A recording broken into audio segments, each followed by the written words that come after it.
आपली फॅमिली घेऊन तर दोस्तांनो आपण या ठिकाणी नक्की लेक पशी आलेलो आहोत. तर तुम्हाला मला थोडक्यात सांगायचं राहिले उपाशी या ठिकाणी आपण येण्यासाठी खूप कष्ट घेऊन यावं लागतं मित्रांनो. इथे यायचं म्हणजे सोपं नाही. 2-4दा उलट्या होतात मित्रांनो. या ठिकाणी आपल्याला येण्यासाठी पहिलं आबू रोड यावं लागतं. तर पुण्यातून तुम्ही डायरेक्ट आबू रोडला ट्रेन बुक करू शकताय. आबू रोडून आपल्याला बसने जर आलात तर 50 रुपये तिकीट आहे. आणि जर ते कमांडरने आले महिंद्रा कमांडरने आले तर तुम्हाला 100 रुपये तिकीट आहे. पण मित्रांनो इथपर्यंत येणं म्हणजे माउंट आबू फिरणे नाही. तर या ठिकाणी आल्यानंतर आपल्याला 15 ते 16, 17, 18 पॉईंट आहेत बघण्यासाठी. तर ते फिरण्यासाठी आपल्याला वेगळा चार्ज द्यावा लागतो पर पर्सन. या ठिकाणी आम्ही ठरवलेला चार्ज आहे 240 रुपये. तुम्ही काही कमी जास्त निगोशिएबल झालं तर करू शकता.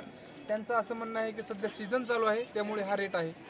तर त्यांनी आपल्याला पहिला पॉईंट दाखवलेला आहे नक्की लेक. तो आपण नक्की लेकच्या पलीकडल्या बाजूला आपण पाहू शकतो तिरंगा भारताचा ध्वज त्या ठिकाणी फडकत आहे.